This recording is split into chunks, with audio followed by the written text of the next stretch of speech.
ఆదావర్సే సుబ్హానల్లా నమస్కారం. మీకు అందరికీ స్వాగతం. మనం ప్రాణాయామం గురించి నేర్చుకుంటున్నాం. సో ఎందుకు చేస్తున్నాం ప్రాణాయామం అనేది? సో ప్రాణాయామం అనేది శుద్ధి చేసి సూక్ష్మ శరీరాన్ని కణజాలం లోపల ఉండేటువంటి దాన్ని మండించేస్తే ఆ మండించటాన్నే జ్ఞానము అని అంటాం. పరిజ్ఞానం అంటే ఏమిటి, జ్ఞానం అంటే ఏమిటి, అగ్ని అంటే ఏమిటి? ఫస్ట్ చెప్పింది ఏంటయ్యా ఋగ్వేదం అంతా? అగ్ని. అగ్ని అంటే ఏంటి? స్వాహ స్వాహ స్వాహ. మండించివేయడం, ఇంధనాన్ని మండించివేయడానే ఋగ్వేదం శబ్దం ద్వారా. అంత మండించివేయటమే. ఆ 50 అక్షరాలు దేనికయ్యా? మంత్రపురుష అంటాం. పైనుండి కిందకి ప్రతి ఇంధనాన్ని పైనుంచి కిందకు ఉన్న ప్రతిదాన్ని కూడా మండించివేయటమే. అందుకే మీకు చెప్పాను, ఆ ధారణ చేయమని చెప్పి అదంగాన్యాస ధారణ చేయమని, విరాట్ ధారణం అంటాం పైనుంచి కిందకి. సో అలా చేసిన ప్రతిసారి జ్ఞానం వస్తుంది, అంటే అంతా మండిపోతుంది. అందుకే ఆ ధారణ చేయగానే ఎంతో హాయిగా ఉంటుంది, ధ్యాన సమాధి వచ్చేస్తుంది.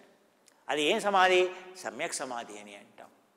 సో అర్థం చేసుకోవాల్సినటువంటి విషయాలు చాలా ఉన్నాయి. సో తప్పుగా అర్థం చేసుకోవడం వల్ల యోగాని, ఆధ్యాత్మికతని, స్పిరిచువాలిటీని రోజు రోజుకి ఆ యొక్క దేవుడి పేరుతో వెళ్ళిపోతున్నామయ్యా. అసలు దేవుడి పేరుతో మనం కలవాలయ్యా. కలిపేది దేవుడు, కలిసి ఉండాలని కోరుకునేవాడు దేవుడు. కలిపేది యోగా అంటే కలిపేది, కలిసి ఉండేది. విడగొట్టేది యోగా అంటాం, వియోగం అంటాం. ఏ మతమైనా కూడా, ఏ సంతు అయినా కూడా యోగి అందరినీ కలపాలని చూస్తాడయ్యా, విడగొట్టాలని చూడడు. కానీ ఈరోజు మన యొక్క ఏది ప్రస్తుతం ఉండేటువంటి పెద్దలు, మత పెద్దలు అలా చెబుతున్నారా? విడగొడుతున్నారా? ఆ జ్ఞానం మనకు ఉండాలయ్యా, మనం నేర్చుకోవాలయ్యా. యోగా అనేది అందుకే అర్థం చేసుకోవాలి. యోగా అనేది ఏంటి? ఒక సైన్స్. ఏం సైన్స్? మనల్ని ఒక యోగిగా మార్చేది, ఒక మంచి వ్యక్తిగా మార్చేది. నువ్వు ఏ కులానికి, మతానికి, ప్రదేశానికి, కుల మతానికి, రిలీజియస్ కానీ ఏ ప్రదేశమా, ఏ కులమా, ఏ మతమా, అవన్నీ కాదు. వాడు మనిషి. సో సాటి మనిషిని, వస్తువులనే గౌరవించమని, దేవుని రూపంలో చూడమని చెప్తుంది. సర్వం కల్విదం బ్రహ్మ అని చెప్తుంది. ఆత్మానాం సర్వభూతానాం అని చెబుతుంది. పంచభూతాలనే దేవునిలాగా చూడమని చెప్తుంది. అలాంటిది సాటి మనిషిని కులం పేరుతో, మతం పేరుతో వేరుగా చూడటానికి లేదు. అందరినీ ప్రేమించేదే భక్తి, అందరినీ కలిపేదే. అది భక్తి యోగం కావచ్చు, కర్మయోగం కావచ్చు, జ్ఞానయోగం కావచ్చు, రాజయోగం. ఇప్పుడు ఈరోజు ఏం చెప్పాను మీకు? కేవలం భక్తి యోగం గురించే చెప్పాను. భక్తి యోగం లేనిది కర్మయోగం ఎక్కడుందండి? అవునా? సో భక్తి ఉంటేనే కర్మయోగం వస్తుంది. భక్తి లేకుండా కర్మ, నీకు ఇంట్రెస్టే లేదు, నువ్వు పని చేస్తావా? పనే చేయవు. భక్తి ఉంది, నువ్వేం ఎక్స్పెక్టేషన్ లేకుండా కూడా పని చేస్తావు. ఇంట్రెస్ట్ ఉంది, నీకు అందులో ఏం వస్తుందా లేదా అనవసరం, పని చేస్తావు. ఇంట్రెస్ట్ లేదు, నాకేం వస్తుంది చేస్తే, నాకేం వస్తుంది, నాకు మార్క్స్ వస్తాయా, నాకు ఉద్యోగం వస్తుందా, అందుకని ఇంట్రెస్ట్ లేదు వాడు చదవాలని. కానీ బలవంతంగా చదువుతాడు. ఎందుకని చదువుతాడు? రేపేదో ఐఐటీలో సీట్ వస్తే ఏదో జాబ్ వస్తుందని, లేదా 4 డబ్బులు వస్తాయని. అర్థమైందా అండి? అంతేగాని వీడు కష్టపడి ఐఐటీతో ప్రేమతోనో లేకపోతే అవునా అప్పుడు నేను గొప్ప జ్ఞానిని కావాలి, రేపు ఉద్యోగం రాకపోయినా పర్వాలేదు, గొప్ప యోగిని అవుతాను, కానీ మొదలు ఐఐటీ చదవాలని ఎవరిని చదువుతాడండి? ఐఐటీ చేస్తే అవునా నాకు పెద్ద ఏ గూగుల్లోనో లేకపోతే అమెజాన్లోనో లేకపోతే ఏదో కంపెనీ, లేకపోతే నేను సొంత కంపెనీని పెట్టుకోవడానికి కానీ కష్టపడాలి, అందుకని చదువుతున్నాడు. శ్రద్ధ, భక్తి ఉంటే అవునా, వితౌట్ ఎక్స్పెక్టేషన్ కర్మయోగం అనేది వస్తుంది. కర్మయోగం గురించి తర్వాత మనం మాట్లాడుకుందాం. కానీ మనం ప్రస్తుతం ప్రాణాయామంలో ఉన్నాం కనుక అంతరంగ ప్రాణాయామం, భస్త్రిక, కపాలభాతి, అగ్నిసార్ అనేది శుద్ధి క్రియలు. కణజాలం లోపల ఉండేటువంటి మాలిన్యాన్ని మండించి వేసేవి. అక్కడ ఉండేటువంటి కణజాలంలో ఫుడ్ పార్టికల్స్ కానీ, ఆ తర్వాత అక్కడ ఉండేటువంటి డెబ్రిస్ కానీ, అక్కడ ఉండేటువంటి పేర్కొనిపోయినటువంటి మైటోకాండ్రియల్ ఇది కానీ, ఆ అన్నింటినీ ఈ యొక్క మైటోకాండ్రియా అనేది మండించి వేయటం వల్ల, ప్రాణవాయువు వల్ల అవన్నీ మైటోకాండ్రియా బాగా పనిచేయటం వల్ల అక్కడ ఉండేటువంటి వ్యవస్థ సరిగ్గా పనిచేస్తుంది. మండించి వేసేది యోగా అంటేనే, మండించి వేసేది. చెప్పాను కదా, పచ్చికుండని కాలుస్తేనే నిరామయంగా ఉంటుందని చెప్పాను. సో అందుకే ప్రాణాయామంలో భస్త్రిక, కపాలభాతి, అగ్నిసార, ఉడ్డయాన, నౌలి ఇవైతే ఉన్నాయో ఇవన్నీ కూడా మన యొక్క కణజాలం లోపల శుద్ధి చేసేటువంటి క్రియలు. కానీ వాటిని జాగ్రత్తగా అర్థం చేసుకోవాలనేటువంటి విషయం చెప్పాను. సో ఈ యొక్క అంతరంగ ప్రాణాయామాలు మనం నిన్న నేర్చుకునేటువంటి ప్రాణాయామాలకు తోడుగా ఈరోజు ప్రాణాయామం నేనేం నేర్చుకున్నాం? ఇది నేర్చుకున్నాం. ఈరోజు మనం పెరేటల్ టెంపరల్ లోబ్స్కి ఈ విధంగా నేర్చుకుందాం. చేతుల్ని ఇలా పెట్టేసి ఇంటీరియర్ ఈ విధంగా అంటే ఎక్స్టీరియర్. ఇప్పుడు మన యొక్క లోపల గ్రే సెల్ ఏరియాస్కి, వైట్ సెల్ ఏరియాస్కి, ఆ లోపల ఉండేటువంటి ఏరియాస్కి, డీప్ ఇన్సైడ్ అవునా ఉండేటువంటి ఏరియాస్కి ప్రాణవాయువుని పంపించడం. ఆ పంపించేటువంటి పద్ధతిలో మనం ఇప్పుడు క్లావిక్యులర్ బ్రీదింగ్ చేద్దాం, స్థిర విభాగ ప్రాణాయామం చేద్దాం. అవునా, భస్త్రిక మొదలుపెట్టాం. మొదలు ఇది చేసిన తర్వాత ఆ తర్వాత దాంట్లోకి వెళ్దాం. సో ఏ విధంగా చేతులను పెట్టి ఇప్పుడు శ్వాస పీల్చుకుందాం. చేతులు నిన్న ఎలా పెట్టాం, ఇలా పెట్టాం. చేతులు నిన్న ఎలా పెట్టాం, ఇలా పెట్టి చేస్తాం. మొదలు ఇలా పెట్టాం, తర్వాత ఇలా పెట్టాం. శ్వాస ముందు భాగానికి, తల ముందు భాగానికి, ఇది తల వెనక భాగానికి. ఇప్పుడు ఈ పక్క భాగానికి పెరేటల్ లోబ్, టెంపరల్ లోబ్స్ అని అంటాం. దీన్ని పెరేటల్ లోబ్ అని అంటాం. దీన్ని ఫ్రాంటల్ కార్టికల్ ఏరియా అంటాం. దీన్ని వెనక ఉండేటువంటి ఏరియా ఏదైతే ఉందో దీన్ని ఏమంటాం, దీన్ని మనం ఆక్సిపిటల్ లోబ్ అని అంటాం. సో ఇప్పుడు ఈ లోబ్స్కి, ఈ లోపటి భాగంలోకి మనం ప్రాణవాయువుని పంపించటం. సో దీన్ని క్లావిక్యులర్, ఇంటీరియర్ క్లావిక్యులర్ అని అంటాం. ఎక్స్టీరియర్ క్లావిక్యులర్ అంటే ఇలా పెట్టి చేసేది, ఇలా పెట్టి చేసేది ఎక్స్టీరియర్ క్లావిక్యులర్ బ్రీదింగ్ అని అంటాం.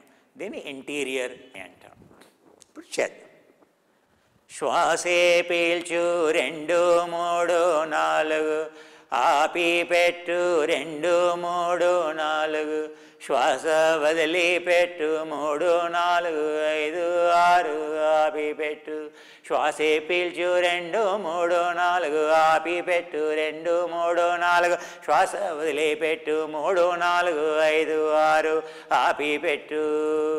శ్వాసే పీల్చు 2 3 4, ఆపి పెట్టు 2 3 4, వదిలిపెట్టు 3 4 5 6, ఆపి పెట్టు. శ్వాసే పీల్చు 2 3 4, ఆపి పెట్టు 2 3 4, వదిలిపెట్టు 3 4 5 6, ఆపి పెట్టు. శ్వాసే పీల్చు 2 3 4, ఆపి పెట్టు 2 3 4, వదిలిపెట్టు 3 4 5 6, ఆపి పెట్టు. శ్వాసే పీల్చు 2 3 4, శ్వాస ఆపి పెట్టు 2 3 4, శ్వాస వదిలిపెట్టు 3 4 5 6, శ్వాస ఆపి పెట్టు. శ్వాసే పీల్చు 2 3 4, ఆపి పెట్టు 2 3 4, వదిలిపెట్టు 3 4 5 6, ఆపి పెట్టు. శ్వాసే పీల్చు 2 3 4, ఆపి పెట్టు 2 3 4, వదిలిపెట్టు 3 4 5 6, ఆపి పెట్టు. శ్వాసే పీల్చు.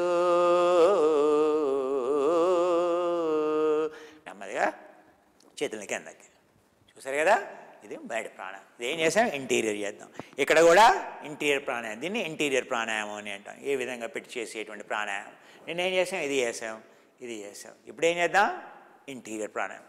లంగ్స్ యొక్క లోపలి భాగంలోకి, లంగ్స్లోకి, ఆ తర్వాత గుండె యొక్క లెఫ్ట్ ఏట్రియం, రైట్ ఏట్రియం అని అంటాం. ఆ ఏట్రియం లోపలి భాగాల్లోకి శ్వాసవాయువుని పంపించడానికి ఏమన్నా దీన్ని ఇంటర్కాస్టల్ బ్రీదింగ్ అని అన్నాం. మధ్య విభాగ ప్రాణాయామం అన్నాం. సో భుజాన్ని ఫ్రీ చేసుకో, శ్వాసని పీల్చుకో. మళ్ళీ ఒకసారి నెమ్మదిగా ఇలా అంగన్యాసంలో మళ్ళీ బాహ్య శ్వాస ప్రాణాయామం చేస్తూ మళ్ళీ నెమ్మదిగా శ్వాస వదిలేస్తూ నెమ్మదిగా కిందకి. ఇప్పుడు ఏం చేద్దాం, వైకృతిక ప్రాణాయామం చేద్దాం. చేసి మళ్ళీ ఈ ప్రాణాయామం చేద్దాం. సో భస్త్రిక ప్రాణాయామం నిన్న ఏం చేసాం మనం, సో మనం నిన్న వామ ప్రాణాయామం, వామచాలన భస్త్రిక చేసాం, దక్షిణ చాలన భస్త్రిక చేసామమ్మా. దక్షిణ చాలన చేసాం, వామచాలనం చేసాం, దక్షిణ చాలన చేసాం. ఈరోజు వామ దక్షిణ చాలన భస్త్రిక చేద్దాం. అనులోమ విలోమ ఆర్ అనులోమ విలోమ, లేదా దాన్ని ఏమంటాం, సో వామ దక్షిణ చాలన అంటే ఇదా పింగళ ఇదా భస్త్రిక చేద్దాం. ఇదా పింగళ భస్త్రిక దాన్ని ఏమంటాం, వ్యుత్క్రమ భస్త్రిక అని కూడా అంటే వ్యుత్క్రమ వ్యుత్క్రమ భస్త్రిక అంటాం. ఎడమ ముక్కులో నుంచి కుడి ముక్కులో నుంచి. ఇక్కడ చేసే ముందు ముద్ర ఏంటి, 2 ముద్రలు ఉన్నాయి.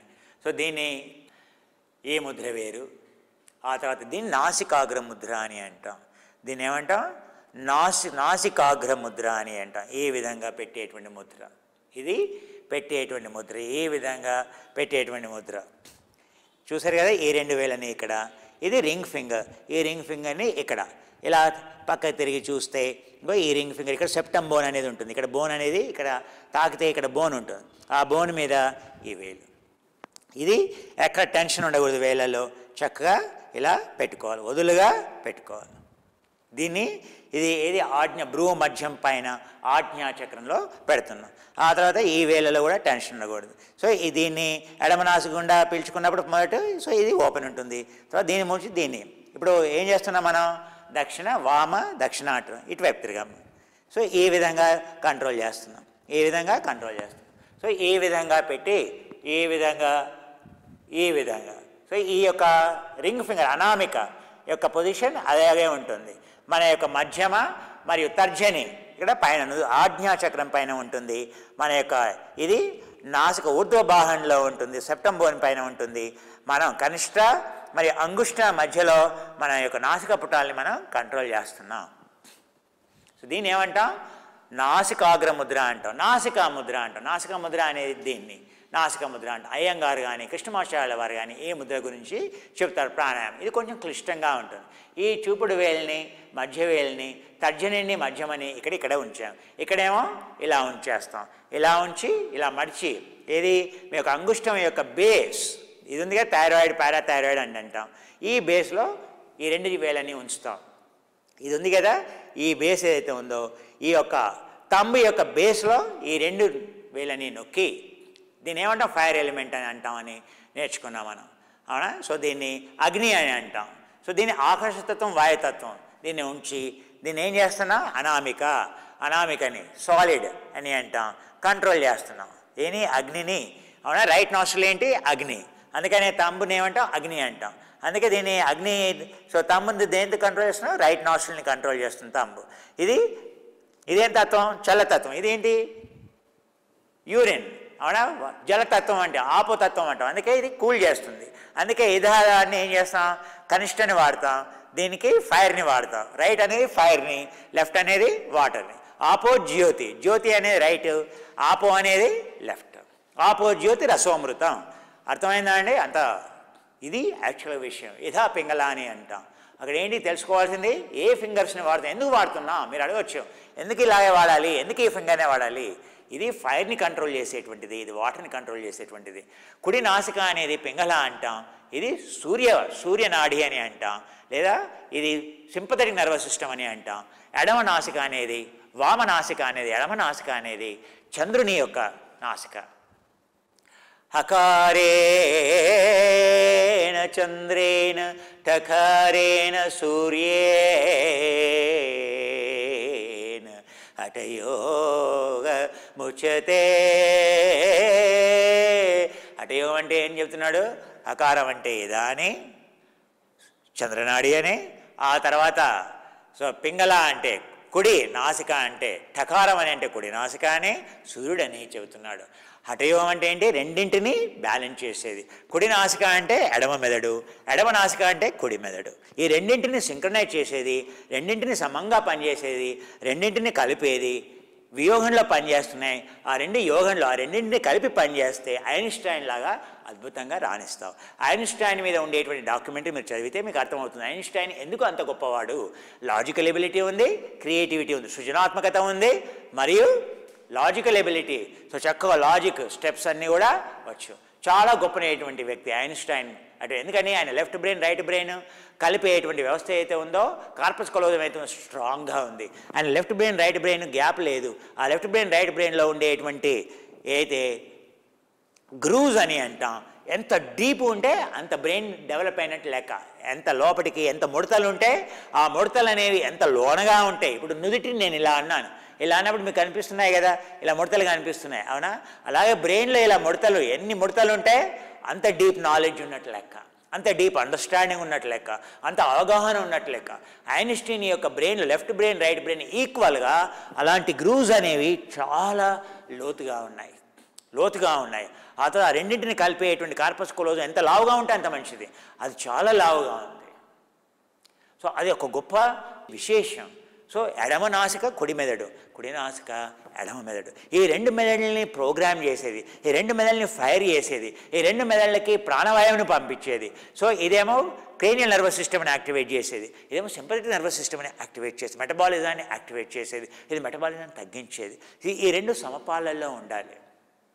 దాన్ని ఏమంటాం, హఠయోగము అని అంటాం.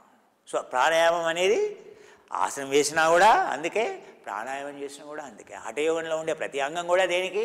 ధ్యానమైనా, ప్రాణాయామమైనా, దానైనా, ప్రత్యాహార అయినా, ముద్ర అయినా, బంధన అయినా, ఆసనమైనా, ఏదైనా కూడా దాని ఉద్దేశం ఏంటయ్యా? రెండింటినీ కలపటం, సమత్వంలో సింక్రనైజ్ చేయటం, రెండింటినీ కలిపి పనిచేయటం. అందుకే చెబుతున్నాను, ఏ వేలుతో మనం ఎందుకు వేలుని వాడుతున్నాం? ఎందుకు సరే ఇలా వాడతాను, ఇలా పూస్తాను అంటాను. ఏమైతే సార్ ఇదేంటి చెప్పాను కదా, ఇది వాయువుని సూచిస్తుంది, ఇది ఫైర్ని చూపిస్తుంది, ఇది వాటర్. అందుకే ఈ 2 వేలనే వాడతాం. నువ్వు నాసిక ముద్ర అయినా, నాసికాగ్రం, బీహార్ స్కూల్ ఆఫ్ యోగా కానీ నార్త్లో వెళ్తే ఈ ముద్ర వాడతారు. సౌత్ నేపాల్, టిబెట్లో తాంత్రిక గోరక్ష పద్ధతి, గోరఖనాథ్ సాంప్రదాయము. నేపాల్లో ఫాలో అయ్యేది గోరఖనాథ్ సాంప్రదాయము. గోరఖనాథ్ ఎక్కడ నేర్చుకున్నాడయ్యా? నాథ్ అంటే ఏంటయ్యా? బద్రీనాథ్, కేదారీనాథ్, అవునా? సో వీళ్ళంతా నాథ్ అంటే ఏంటి? వాళ్ళంతా యోగులు, హఠయోగులు. నాథ్ సాంప్రదాయం, నాథ్ అని పేరు విన్నారంటే చాలు, మీ యొక్క ముత్తాతలు ఎక్కడి నుంచి వచ్చారు? మీ ముత్తాతలంతా గొప్ప యోగులని అర్థం. బాగా గుర్తుపెట్టుకోండి. మీరు ఏది కోలకట్టా వెళ్ళండి, ఆ తర్వాత ఉత్తరప్రదేశ్, యూపీ వెళ్ళండి, వాళ్ళ కుటుంబం పేరే నాథ్ అంటారు. బైజ్యో నాథ్, అవునా? వాళ్ళ పేరే నాథ్ అని అంటే వాళ్ళు ఈ జనరేషన్ మర్చిపోయారులేండి. దాని అర్థం ఏంటి? సో మన గోత్రం ఒక ఋషి ఒక పేరు మీద ఉంటుంది, పూర్తి ఎన్లైటెండ్ జ్ఞానోదయం పొందినటువంటి వ్యక్తి పేరు మీద ఉంటుంది. మనం మర్చిపోయాం, పేరుకి గోత్రం చదువుతాం కానీ మర్చిపోయాం. సో అలాగే నాథ్ సాంప్రదాయం ఏదైతే ఉంటుందో ఆ నాథ్ సాంప్రదాయం, సో గోరఖనాథ్ పద్ధతి అని అంటాం. సో అక్కడ వాళ్ళు ఏం వాడతారు? ఈ ముద్ర వాడతారు, ఈ ముద్రని వాడతారు. ఈ విధంగా వాడేటువంటి ముద్ర ఏదైతే ఉంటుందో ఇది హిమాలయాల్లో వాడేటువంటి ముద్ర. దీన్ని ఏమంటాం? నాసికా ముద్ర అంటే. దీనికి ఇంకా 2-3 పేర్లు ఉన్నాయి, తర్వాత తెలుసుకుందాం. పేర్లు ముఖ్యం కాదు. ఈ విధంగా వాడేటువంటి ముద్ర. ఈ 2 ముద్రలు ఏ ముద్రనైనా వాడచ్చు. మీరు ఆల్రెడీ కృష్ణమాచార్య సాంప్రదాయంలో నేర్చుకుని ఉంటే, అయ్యంగార్ సాంప్రదాయంలో నేర్చుకుని ఉంటే, మీరు పట్టాభిజాయస్ సాంప్రదాయంలో నేర్చుకుని ఉంటే, మీరు దేశికాచార్య సాంప్రదాయంలో నేర్చుకుని ఉంటే, ఇది మీకు ఆల్రెడీ అలవాటు అయి ఉంటుంది. అప్పుడు దీన్ని వాడండి. మీకు అలాంటి అలవాటు ఏమీ లేదు, కొత్తగా నేర్చుకుంటున్నాను, అప్పుడు ఇది శ్రేయస్కరం. నాసికాగ్ర ముద్ర అని అండి. ఇది చాలా తేలిగ్గా ఉంటుంది, బిగుత్వం అనేది ఉండదు. అందువల్ల ఇది చాలా తేలిగ్గా ఉంటుంది. ముఖ్యంగా ఇక్కడ ఏంటి? చిటికిన వేలు, బొట్టన వేలు. ఏ ముద్ర అయినా చిటికిన వేలుతో, బొట్టన వేలుతో కంట్రోల్ చేయాలి నాసిక పటాలని. ఆ విషయం గుర్తుపెట్టుకోవాలి. ప్రతిదీ కూడా ప్రతిదానికి ఒక కారణం ఉంటుంది, ప్రతిదానికి ఒక రీజన్ ఉంటుంది. అది తెలుసుకుంటేనే యోగా అని చెప్పాను కదా, సూక్ష్మమైనటువంటిదే యోగా, స్థూలమైనటువంటిది యోగా కాదు. ఎవరికైతే సూక్ష్మమైనటువంటి విషయాలు తెలుస్తాయో, అత్యంత గోప్యంగా ఉండబడేదాన్ని ఏమంటాం? రహస్యం అంటాం. సూక్ష్మంగా ఉండేటువంటి దాన్ని రహస్యం అంటాం. గురువు దగ్గర నుంచి ఏం నేర్చుకుంటాం? రహస్యం నేర్చుకుంటాం. సీక్రెట్ ఎప్పుడు? గురువుకి శుశ్రూత వేసి, సేవ వేసి, ఆయన మెప్పిస్తే అప్పుడు అందులో ఉండేటువంటి సూక్ష్మత్వాన్ని, రహస్యాన్ని మనకి చెప్తాడు. సో ఎందుకు వాడుతున్నాం అనేటువంటి విషయం చెప్పలేదు కదా నేను. ఏ ముద్ర వాడాలి, ఎందుకు వాడాలి, ముద్ర యొక్క ఎందుకు వాడాలి, ఆ ముద్రను ఏమంటాం అనేటువంటి విషయం తెలుసుకోవాలి. చాలామందికి స్పష్టత లేదు, అవునా అండి? ఆ స్పష్టత ఇవ్వడానికే ఈ యోగా చెప్పటం. ఈ యోగా చెప్పటం అనేది కష్టం, అవునా? ఎందుకు చెప్పాలి అని మీరు ఆలోచించవచ్చు. ఎందుకు చెప్పాలి నేను మీకు? అవును, ఎందుకు చెప్పాలండి? ఆ సంతులు ఏ విధంగానైతే నిస్వార్థంగా ఏ విధంగానైతే యోగాని చెప్పారో, ఎందుకని చెప్పారు? వాళ్ళ దుఃఖాన్ని నివృత్తి చేసుకున్నారు. నిస్వార్థంగా మారిపోయినప్పుడు ఏమొస్తుందయ్యా? దానగుణం. అందరికీ చెప్పాలి, అందరి దుఃఖాన్ని తీసివేయాలనేటువంటి ఒక సంకల్పం వస్తుంది, అవునా? అదే ఒక యోగికి అదే శ్రద్ధ, అదే భక్తి, అదే డివోషన్, అదే ఇంట్రెస్ట్, అదే మోటివేషన్. అర్థమైందా అండి? సో ఈ సూక్ష్మమైనటువంటి విషయాల్ని మనం తెలుసుకోవడమే యోగా అనేటువంటి విషయం మీరు గ్రహించాలి. ఇప్పుడు మనం ఏం చేస్తున్నాం? భస్త్రిక గురించి చెప్తున్నాను. సో భస్త్రికలో ఇది వాడుతున్నాను నేను. ఈ నాసిక గుండి చేసాం, ఈ నాసిక గుండి చేసాం. అది చేసిన తర్వాత ఏం చేయాలి? 2 నాసికల గుండె, ఈ నాసిక గుండె, ఈ నాసిక గుండె. వామచాలన యథా పింగళ ఆర్ వామ దక్షిణ అని అంటాం, లేదా పూర్వ దక్షిణ అని అంటాం, లేదా దాన్ని వ్యుత్క్రమ భస్త్రిక అని కూడా అంటాం. సో ఇప్పుడు దాన్ని చేద్దామా? ఏకం ద్వేనం త్రీణం చతురం పంచమ షడమం సప్తమం అష్టమ నవమం దశమం. ఏకం ద్వేనం త్రీణం చతురం పంచమ షడమం సప్తమం అష్టమ నవమం దశమం. ఏకం ద్వేనం త్రీణం చతురం పంచమ షడమం సప్తమం అష్టమ నవమం దశమం ఏకం ఏకం ద్వేనం త్రీణం చతురం పంచమ షడమం సప్తమం అష్టమ నవమం దశమం ఏకం ద్వేనం త్రీణం చతురం పంచమ షడమం సప్తమం అష్టమ నవమం దశమం ఏకం.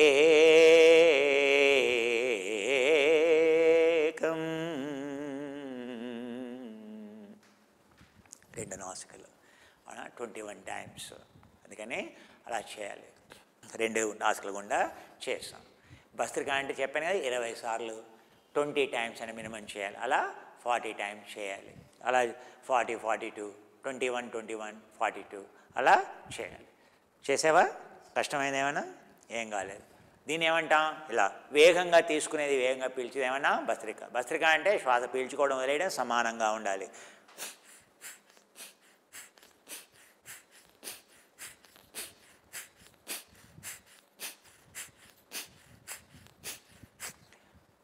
పుట్ట సహజంగా కాలాలి. చాలా సున్నితంగా సూక్ష్మంగా చేయాల్సినటువంటి ప్రాణాయామం.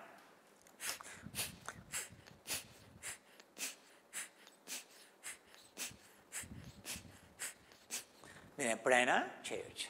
అలా చేయగానే తప్ప భోజనం తర్వాత కనీసం ఒక 2 గంటల సమయం. కానీ బహిర్గతంగా అంటే కేవలం పొట్ట పై భాగం ఎప్పుడైనా చేయవచ్చు. కానీ పొట్ట లోపలికి కదిలించాలంటే మాత్రం కనీసం 4 గంటల వ్యవధి అవసరం. ఊరికే మీరు మార్నింగ్ బ్రేక్ఫాస్ట్ చేశారు, మీరు వెళ్తున్నారు, ఏది వెహికల్ మీద వెళ్తున్నారు, అప్పుడు మీరు ఇలా చేయబెట్టి చేయకూడదు. అప్పుడు ఏం చేయాలి? నెక్స్ట్ భస్త్రిక చేయవచ్చు. ఉత్క్రమ భస్త్రిక 2 నాసికలు గుండా పీల్చుకోండి. శీత్క్రమ భస్త్రిక చాలా తేలిక. క్రాంప్స్ రాకుండా ఉండాలి. ఉంటే జీర్ణానికి డ్రైవింగ్ చేస్తూ సాయంత్రం ఆఫీస్ నుంచి వస్తున్నారు, డ్రైవ్ చేస్తూ అటెంటివ్గా ఉంటారు, అలర్ట్గా ఉంటారు. ఈ విధంగా వీటిని ఎప్పుడైనా చేయొచ్చు. ఇప్పుడు భస్త్రిక చేసిన తర్వాత మళ్ళీ ఏం చేయాలి? మనం అంగన్యాసం చేద్దాం. శ్వాసను పీల్చుకుంటూ నెమ్మదిగా శ్వాసను వదిలేస్తూ లోపలికి, శ్వాసను పీల్చుకుంటూ శ్వాసను వదిలేస్తూ. ఇందాక చెప్పాం కదా ఇంటీరియర్ ఏది ఇంటర్కోస్టల్ బ్రీదింగ్ అని అన్నాం. మధ్యగతి విభాగ ప్రాణాయామ లంగ్స్ లోపలికి చేసేది. ఆ విధంగా చేద్దాం. దానికి ఈ ముద్ర ప్రణామ ముద్రలో ఉంచాలి. ఇది కొత్త ప్రాణాయామం. వైకృతికం చేస్తే కనుక ప్రాకృతికం చేయాలి. ఇప్పుడు మనం చేసినటువంటి కణజాలంలో భస్త్రిక చేసి మండించేసాం. ఇప్పుడు దానికి ఏం చేయాలి? కాంపెన్సేషన్ చేయాలి. మళ్ళీ లంగ్స్ నిండా ఏం చేయాలి? ఆక్సిజన్ పంపించాలి. పంపించడానికి ఏం చేయాలి? వైదిక క్రియ చేయాలి. ప్రణామ ముద్రలో చేసేటువంటి. You have a diabetes, you have a hypertension, you have obesity, your fat is like those bunkers, Irani bunkers, very difficult to break. So I have bunker busting, your fat bursting missile, So your diabetes is a chronic? Nothing in the world works, but this works, this bitter product. I am telling you frankly, it is called a bitter product. You consume it. If you don't reduce the weight, how much weight do you want to reduce? Those many times you use this. Simple. Oh, Guruji, I want to reduce less. Use. But the amount of heat that it generates, you have to tolerate.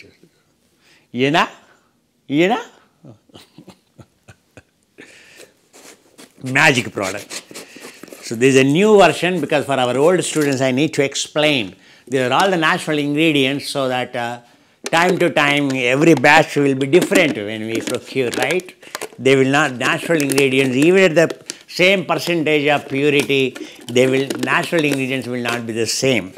Then only it is a validation the product is pure. Understand? So unlike unlike pharmaceutical ingredients, right? Synthetically produced ingredients. So this is our existing version. So it is over now in the market. So now the new version here. We always keep it for comparison.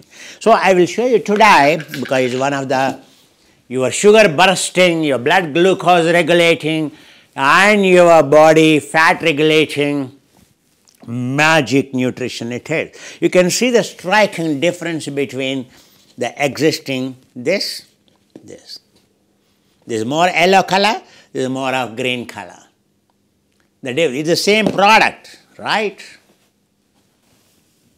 It's getting, let the temperature come, so it's very quickly, it's a 3 kilowatt, so the highest available kettle in India, so 3 kilowatts, so it gets heated very quickly. So for your kettle to heat the water, you need to have high voltage, high electron supply. So it can use more electrons, so get quickly heated, quickly energized. So more electrons, more energy, more quickly. You understand? So what is my energy? You can see every day. So my ability to produce electrons. Now the water is ready.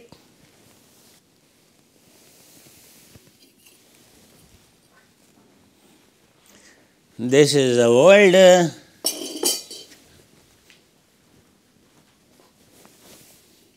is new. Because people think, Guruji, that old is always good, new is always never good. Guruji did something. Actually, we have been testing this new version for last 10 days. I tell you, so far this product produced, this is the best. Very powerful it is. Myself, my colleagues have been testing it more than now 10 days. So, so we as a prevent, even, we have a Somarasa, half a scoop of Somarasa and one, even amino scoop is working so well, I can't tell you,